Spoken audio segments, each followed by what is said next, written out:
Shalom.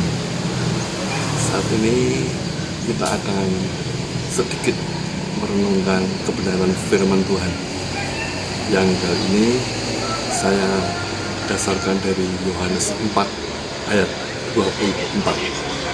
Firman Tuhan berkata begini: Allah adalah roh, dan barang siapa menyembah Dia harus menyembahnya dalam roh dan kebenaran. Nah, saudara, bagi orang Yahudi pada waktu itu, menyembah Allah itu harus di Yerusalem, di Bait Allah. Sementara bagi orang yang lain, katakanlah seperti orang Samaria, mereka menyembah Allahnya di Gunung Gerizim. Nah, saudara-saudara bisa melihat di belakang saya itu ada pemandangan yang luar biasa, suasana perbukitan yang indah, membentang panjang dari selatan sampai ke utara.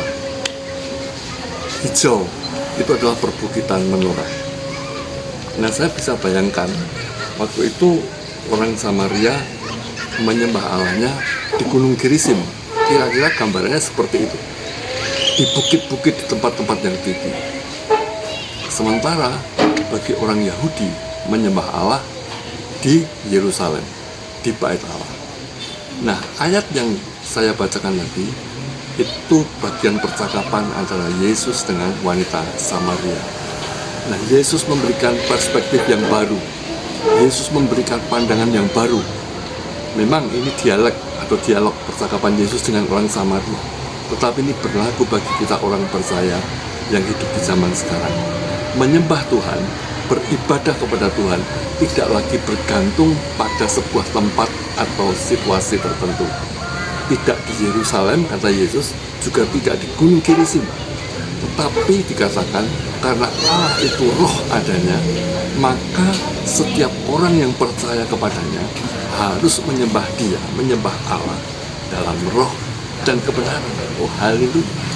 Nah, saudaraku, mari kita sebagai umat Allah yang hidup pada hari-hari terakhir ini, kita mari tingkatkan ibadah kita, tingkatkan penyembahan kita, yang tidak hanya dibatasi oleh yang namanya gedung atau bangunan gereja atau rumah ibadah. Kita harus menyembah Dia dalam roh, artinya menyembah Allah itu dengan ketulusan, dengan sepenuh hati, dengan seluruh totalitas dari hidup kita.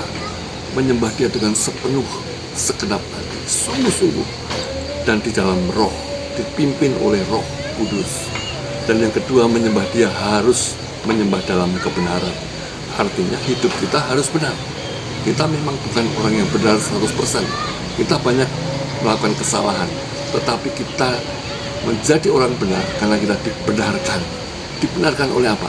Oleh darah Yesus Kristus, Anak Domba Allah, yang sudah membasuh dan membenarkan hidup kita. Kita dibenarkan oleh firman Tuhan. Firman itu adalah kebenaran. Jadi penyembahan atau ibadah yang sesungguhnya, yang sejati itu dasarnya adalah ibadah yang dilakukan dengan hidup yang didasari oleh kebenaran firman. Hidup yang didasari oleh dengan Yesus Kristus sebagai Juru Selamat dan Tuhan setiap hari. Karena itu pastikan kalau kita mau menyembah atau beribadah kepada Allah, milikilah penyembahan, ibadah yang sejati, ibadah yang benar, yaitu menyembah Dia harus dalam roh dan kebenaran. Sekali lagi, dengan segenap hati, sungguh-sungguh, bergantung sepenuh pada Roh Kudus, dan hidup dalam kebenaran firman, sesuai, selaras dengan kebenaran firman, dan hidup di dalam Kristus Yesus Tuhan. Saya percaya itu yang menjadi gaya hidup kita, maka ibadah kita, penyembahan kita pasti berkenan di hadapan Tuhan Bapa surgawi kita yang sangat baik. Karena itu, mari sekali lagi di hari-hari akhir ini tingkatkan cara menyembah, cara beribadah yang sesuai firman, yaitu dalam roh dan kebenaran, yang tidak dibatasi oleh ruang, tembok-tembok bangunan ibadah ataupun jam-jam ibadah tertentu. Tapi dimanapun kita berada, senantiasa sembah Dia, beribadah kepadanya dalam roh dan kebenaran. Tuhan Yesus memberkati, kiranya tetap semangat. Haleluya. Amin.